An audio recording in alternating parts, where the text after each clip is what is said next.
Hello everyone, कैसे हो आप सभी लोग। Myself Nikhil and I welcome you to physics by Nikhil Raj. देखो तो एक गुड न्यूज है, अगर आपका नेट का एग्जाम क्लियर है या आपने पीएचडी कर रखी है और या फिर आपका जो अभी नेट का एग्जाम हुआ था रिसेंटली उसके अंदर काफी अच्छा स्कोर हो चुका है। सीएसआई नेट का जो अभी एग्जाम हुआ था उसकी आंसर की भी आउट हो चुकी है, आप डाउट भी अपने डाउट मतलब जो आपको ऑब्जेक्शन लगाने होते हैं वो भी लगा सकते हैं वहां पे। उसकी वीडियो भी मैं डाल दूंगा, इन्फॉर्मेशन वीडियो कि कैसे उसमें क्या करना है, कैसे आप अपनी मार्क्स है वो कैलकुलेट कर सकते हो। और अगर आपका ये वाला नेट क्वालिफाई हो रहा है, ठीक है ना, इस अगस्त तक आपका रिजल्ट आ जाएगा आराम से। आई थिंक 27 अगस्त तक आपका रिजल्ट आ जाएगा। मैं ये सब बात क्यों कर रहा हूँ कि आपका नेट है, आपकी पीएचडी है या फिर आपका नेट होने वाला है, इस वाले एग्जाम में आपका नेट हो रहा है, तो आपके लिए एक बहुत अच्छी खबर है। Haryana public service commission HPSC जो है उन्होंने आज असिस्टेंट प्रोफेसर के लिए नोटिफिकेशन जारी कर दिया है। ठीक है, तो अपने इस वीडियो के अंदर जैसा कि आपको थंबनेल से पता चल गया होगा, हम डिस्कशन करने वाले हैं अभी जो एप्लीकेशन लॉन्च हुए हैं, फॉर्म लॉन्च हो चुके हैं। ठीक है, एडवर्टाइजमेंट जो है वो लॉन्च हो चुकी है। एचपीएससी ने आज ही नोटिफिकेशन जारी किया है, देख सकते हो आप यहाँ पे 02/08/2024, मतलब आज की ही ये पीडीएफ है। ठीक है ना, आज ही उन्होंने इसको पब्लिश किया है, इस एप्लीकेशन को। देखो इसमें हम सारे इंपॉर्टेंट पॉइंट डिस्कस करेंगे, क्या क्या आपकी क्वालिफिकेशन होनी चाहिए, क्या क्या डेट रहने वाली है, क्या फॉर्म फीस होने वाली है और क्या सिलेबस रहेगा और क्या क्या इसके अंदर आपके पास पेपर पढ़ रहने वाला है। ठीक है, तो सिंपली इसमें लिखा हुआ है कि असिस्टेंट प्रोफेसर के लिए वैकेंसी है कॉलेज कैडर के अंदर। और अप्लाई कहाँ पे कर सकते हैं आप, सिंपली http://hpsc.gov.in पे आप अप्लाई कर सकते हैं। इसके अंदर आपका जो फॉर्म स्टार्ट होंगे, फॉर्म स्टार्ट कब से होंगे, फॉर्म स्टार्ट होंगे आपके देख सकते हो 7 अगस्त से। कब से, आज 2 अगस्त हो गई है, तो आज तो ये वो एडवर्टाइजमेंट आ गया और आपके 7 अगस्त से फॉर्म स्टार्ट हो जाएंगे। फॉर्म आप अप्लाई कब तक कर सकते हो, 27 अगस्त तक। कब तक, 27 अगस्त। 27 अगस्त एक इंपॉर्टेंट तुम्हारे पास डेट होने वाली है, जो कि क्वालिफिकेशन के अंदर लास्ट पॉइंट पे है। कहने का मतलब जिनका नेट नहीं हुआ है और नेट का रिजल्ट आने वाला है, लास्ट वाला नेट अच्छा हुआ था अभी जुलाई वाला, और उसका रिजल्ट मान सकते हैं कि 27 अगस्त तक आ जाएगा, तो आप इसके अंदर अप्लाई कर सकते हो। ठीक है ना, मतलब आपकी जो सारी क्वालिफिकेशन होगी, चाहे आपकी एमएससी है, चाहे आपकी पीएचडी है, चाहे आपका नेट है, वो 27 अगस्त तक कंप्लीट अगर हो रही है तो आप इस वैकेंसी के अंदर अपीयर हो सकते हो। ठीक है ना, फॉर्म अप्लाई कर सकते हो बिना कोई चीज का लोड लिए। अब बात आती है, लास्ट डेट वगैरह सब होगी 27 तारीख को 5 बजे तक आपकी डेट रहेगी। और कैटेगरी वगैरह, मतलब किस कैटेगरी की कितनी पोस्ट है, वो सारी डिटेल आपकी स्क्रीन पे आप देख सकते हो। जैसे कि जनरल में आप देखना चाहो तो सबसे पहले फिजिक्स की बात कर लेते हैं। फिजिक्स के अंदर आप देखो 48 है, फिजिक्स के अंदर आपके पास 48 जो सीट रहेगी वो रहेगी जनरल की। किसकी, जनरल की। 18 जो रहेगी वो रहेगी एससी की, और 17 और 5 ये जो बैकवर्ड कास्ट है, ओबीसी जो आता है, उसकी 2 कैटेगरी आ जाएगी, क्रीमिलियर और नॉन क्रीमिलियर। और ये तुम्हारे पास ईडब्ल्यूएस के लिए 8 सीट है और टोटल सीट कितनी है, 96। मतलब फिजिक्स के अंदर आपके पास टोटल 96 पोस्ट के ऊपर असिस्टेंट प्रोफेसर की वैकेंसी निकली है। इसी तरीके से फिजिकल एजुकेशन में 126, और फिलोसफी में 3 हो गया, म्यूजिक में 6 हो गया, हिस्ट्री में 123 हो गया, और हिंदी में 129 हो गया, जियोग्राफी में 316 हो गया, होम साइंस में 28 हो गया, मास कम्युनिकेशन में 8 हो गया, और मैथमेटिक्स में 163 हो गया। तो इस तरीके से आप देख सकते हो बहुत ही ज्यादा पोस्टें आपको यहां दिखेगी असिस्टेंट प्रोफेसर के लिए। तो अगर आपका नेट है, आपका पीएचडी है और आप किसी भी स्टेट से बिलोंग करते हो, ठीक है, तो हरियाणा गवर्नमेंट के अंडर आई इस वैकेंसी के लिए आपको जरूर अप्लाई करना चाहिए। ठीक है, इसमें अच्छी खासी सैलरी है और हरियाणा के अंदर प्रोबेशन भी नहीं होता। ठीक है, अभी काफी वैकेंसीज हुई थी, राजस्थान के अंदर भी असिस्टेंट प्रोफेसर का एग्जाम हुआ था। अगर आपका राजस्थान असिस्टेंट प्रोफेसर का एग्जाम भी अच्छा नहीं गया है तो आपको निराश होने की जरूरत नहीं है, आप एचपीएससी के अंदर अप्लाई कीजिए। राजस्थान वाले में तो प्रोबेशन भी होगा, हरियाणा में वो प्रोबेशन भी नहीं होगा, तो आपको बहुत बढ़ चढ़कर इस एडवर्टाइजमेंट के अंदर, इस वैकेंसी के अंदर पार्टिसिपेट करना चाहिए। ठीक है, तो डिस्कस हमने कर लिया। फिजिक्स के अंदर कितनी रहेगी, जनरल की सीट 48 रहेगी। अगर आप कोई भी रिजर्व कैटेगरी से बिलोंग करते हो, अगर आप रिजर्व कैटेगरी से बिलोंग करते हो और वो आप राजस्थान से बाहर के हो, हरियाणा से बाहर के हो, अदर स्टेट के हो हरियाणा को छोड़ के, तो आप जनरल में ही काउंट होगे। तो आपके लिए जो आउटसाइडर हरियाणा है, हरियाणा के बाहर के जितने भी स्टूडेंट हैं, उनके लिए आप मोटा मोटी देखो तो कितनी सीटें हैं, 48 सीटें। 48 सीटें काफी होती है। ठीक है, बाकी भी आप देख सकते हो सारा। टूरिज्म में 1 है, जूलॉजी में 91 है, संस्कृत में 12 है, पंजाबी में 24 है, और साइकोलॉजी में 85 सीट्स है। इसके अलावा सारा कैटेगरी का डिस्ट्रीब्यूशन दिया हुआ है कि कौन सी कैटेगरी कैसे है। देखो ये जो बीसीए है, ये क्या हो गया, बैकवर्ड क्लास कौन सी आ गई, नॉन क्रीमी लेयर, इसमें backward classes non creamy layer, इसके अंदर दो कैटेगरी बांट रखी है, ए और बी, ठीक है। और इसके अलावा बात की जाए क्वालिफिकेशन की, मैं आपको बता दूं, अगर आपके पास नेट है या आपके पास पीएचडी है या आपकी जो डिग्री है वो कंप्लीट होने वाली है 27 अगस्त तक, मतलब 27 अगस्त तक आपको अपनी क्वालिफिकेशन पूरी करनी है, चाहे वो नेट हो, चाहे वो एमएससी हो, चाहे वो पीएचडी हो, ठीक है। 27 अगस्त के बाद अगर अप्लाई होता है, या फिर अगर आपने इंप्रूवमेंट का फॉर्म भरा हुआ है, मान लो आपका एमएससी का रिजल्ट अब आता है और आपने इंप्रूवमेंट का फॉर्म भरा है, और अगर इंप्रूव होकर मार्क्स 27 से पहले आ जाते हैं और आपकी एलिजिबिलिटी उसके ऊपर डिपेंड कर रही है, इंप्रूवमेंट मार्क्स के ऊपर। कहने का मतलब मान लो किसी के 54% है, इंप्रूवमेंट के बाद वो 55 हो रहे हैं और फॉर्म भरने के लिए 55 चाहिए, तो अगर 27 से पहले रिजल्ट आएगा तो आप अप्लाई कर पाओगे, 27 के बाद रिजल्ट आएगा तो आप अप्लाई नहीं कर सकते। मतलब 27 August will be the last date to fulfil your qualification, उसके बाद आएगा तो आपके लिए कोई काम का नहीं रह जाएगा इस वैकेंसी के अंदर। और इसके अलावा बात करें, पीएचडी वगैरह सारा है ही, 10वीं तक आपके पास हिंदी इंग्लिश होनी चाहिए, वो सिंपल है, इसके अंदर और कुछ है नहीं। और एज वगैरह का रिलैक्सेशन है, 18 मिनिमम है, 42 मैक्सिमम है, तो इतनी एज काफी होती है, ठीक है। इसके बाद रिलैक्सेशन की जरूरत पड़ती नहीं, पड़ती है तो इसके अंदर और भी रिलैक्सेशन है, ठीक है। ये पीडीएफ भी मैं कंप्लीट एडवर्टाइजमेंट भी मैं टेलीग्राम चैनल पे अपलोड कर दूंगा, वहां से आप देख सकते हैं। तो टेलीग्राम चैनल के लिए आप डिस्क्रिप्शन में आपको लिंक मिल जाएगा, वहां से आप ज्वाइन कर लीजिए।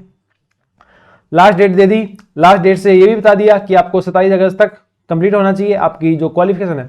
उसके बाद आता है पैटर्न क्या रहेगा, पेपर का पैटर्न क्या रहेगा। देखो सेम टू सेम इसके अंदर पीजीटी फिजिक्स का जो पैटर्न है हरियाणा के अंदर वो रहने वाला है। यहाँ पे कंफ्यूजन भी क्रिएट हो सकता है कि सर पीजीटी फिजिक्स की तैयारी करें या फिर असिस्टेंट प्रोफेसर की तैयारी करें, ऐसा कुछ है तो आप हमारे व्हाट्सएप नंबर जो आपको मिल जाएंगे डिस्क्रिप्शन के अंदर भी और पीपीटी के अंदर भी कहीं भी मिल जाएंगे, वहां से आप कॉन्टैक्ट कर सकते हैं, ठीक है। वापस मैं दोबारा मेंशन कर दूं 7219928400, यहाँ आप डिस्कस कर सकते हैं कि आपको किसकी तैयारी करनी चाहिए, ठीक है।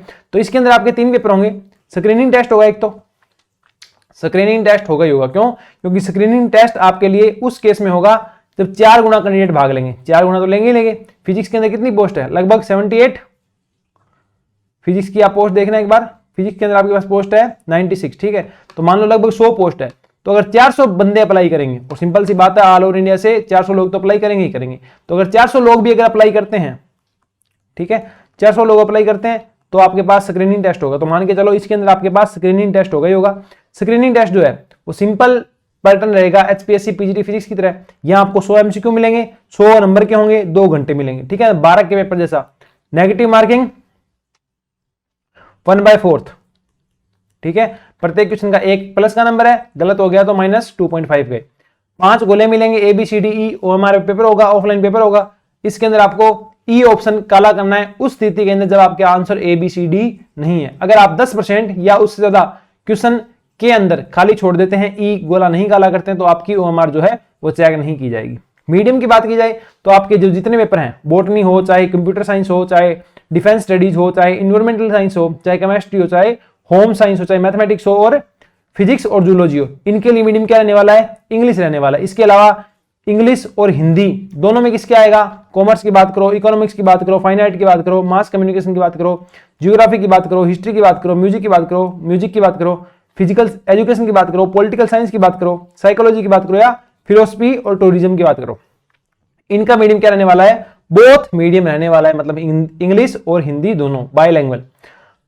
जो आपके लैंग्वेज वाले सब्जेक्ट होते हैं जैसे कि इंग्लिश, हिंदी, संस्कृत, पंजाबी, तो ये तुम्हारे लैंग्वेज के अंदर ही आएंगे, ठीक है।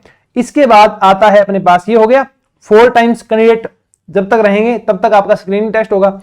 उसके बाद आपको आगे वाले स्टेज में जाने के लिए 4 गुना कैंडिडेट छांट लिए जाएंगे, ठीक है ना। आगे जो सब्जेक्टिव टेस्ट होगा आपका उसके अंदर उसके लिए 4 गुना कैंडिडेट छांट लिए जाएंगे। जैसे 96 सीट है तो लगभग मानो 100 सीट है तो 400 लोग हो गए, ठीक है ना। 400 लोगों का आगे जाकर के क्या होगा, सब्जेक्टिव एग्जाम होगा। क्या होगा, सब्जेक्टिव एग्जाम होगा। अब कहीं ना कहीं कंफ्यूजन ये भी आ रहा है कि सब्जेक्टिव एग्जाम है वो ऑब्जेक्टिव रूप में होगा या सब्जेक्टिव रूप में होगा।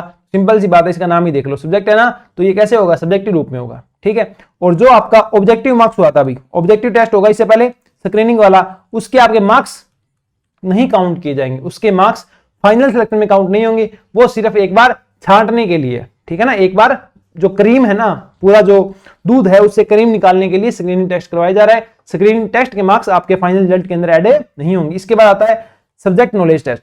सब्जेक्ट नॉलेज टेस्ट जो है वो 3 घंटे का होगा, 150 नंबर का होगा। लगभग मान के चलो यहां आपको 15 क्वेश्चन करने होंगे, ठीक है, लगभग 18 के लगभग क्वेश्चन होंगे और उससे आपको 15 करने होंगे। ये मैं किस बेसिस पे बता रहा हूं, ये बता रहा हूं एचपीएससी पीजीटी फिजिक्स का जो लास्ट बार पेपर हुआ था मेवात कैडर के लिए, उसकी बेसिस पे, ठीक है। यहां सब्जेक्टिव होगा, आपको प्रॉपर लिखना पड़ेगा, ठीक है ना, डिस्क्रिप्शन लिखना पड़ेगा, आंसर राइटिंग करनी पड़ेगी।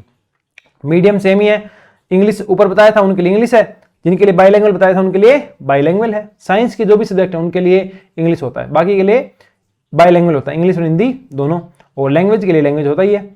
और इस जो पेपर है ऑब्जेक्टिव के अंदर मिनिमम कितने लाने थे, ऑब्जेक्टिव के अंदर आपको मिनिमम लाने थे, जो स्क्रीनिंग टेस्ट था उसको बोल रहा हूं ऑब्जेक्टिव, उसमें आपको मिनिमम लाने थे 25%, जबकि सब्जेक्टिव के अंदर आपको मिनिमम कितने लाने हैं 35%। अगर 35% से कम आते हैं तो आपको आगे इंटरव्यू में शामिल नहीं किया जाएगा। अगर 35% से ज्यादा आते हैं तो फिर जितने मान लो कैंडिडेट है, पोस्ट कितनी है 98, तो 98 का 2 गुना कितने हो गए 196।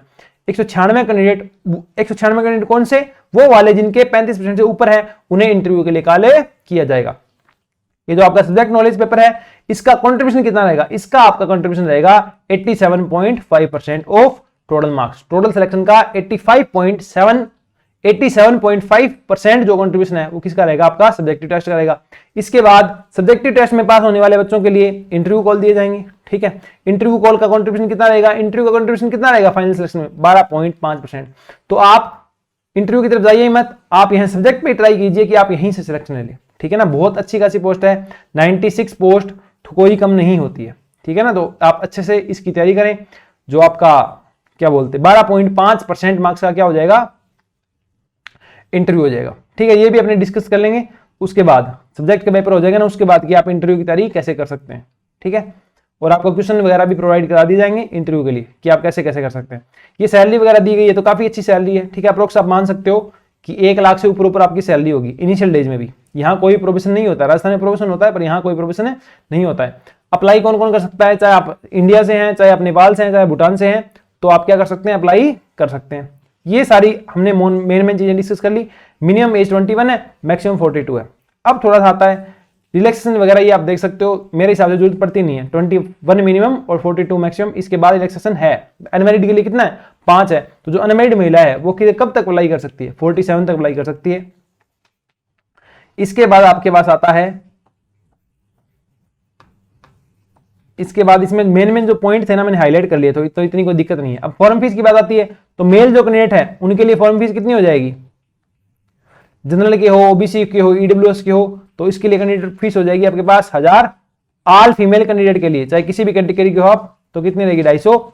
और अगर आप एससी से बिलोंग करते हो या backward caste a non creamy layer से बिलोंग करते हो या बैकवर्ड कास्ट बी से बिलोंग करते हो, ठीक है, तो आपकी फीस कितनी रहेगी 250 रहेगी। ये फीस इतनी मैटर नहीं करती, जितनी बड़ी पोस्ट है उसके सामने फीस कुछ भी मैटर नहीं करती। तो अगर आप एलिजिबल हैं तो आपको जरूर इसकी तैयारी करनी चाहिए, आपको इसके अंदर बिल्कुल भी नहीं सोचना चाहिए। अब लास्ट पॉइंट पे थोड़ा सा बता दूं आपको क्लियर करके क्या क्या है। देखो इसके फॉर्म आपके 7-8 अगस्त से स्टार्ट हो जाएंगे, ठीक है, और लास्ट डेट इसकी रहेगी 27 अगस्त अप्लाई करने की। और अगर आपके पास नेट है या पीएचडी है, और अगर ये आपकी जो क्वालिफिकेशन आपको कब तक कंप्लीट करनी है 27 अगस्त तक, इसके बाद कंप्लीट करोगे तो अप्लाई नहीं कर सकते, इस तक कंप्लीट कर दोगे तो अप्लाई कर सकते हो, ठीक है। और क्या है इसके अंदर, पोस्ट कितनी टोटल 98 टोटल पोस्ट है, उसमें से लगभग 48 आप कह सकते हो किसकी है, जनरल की है।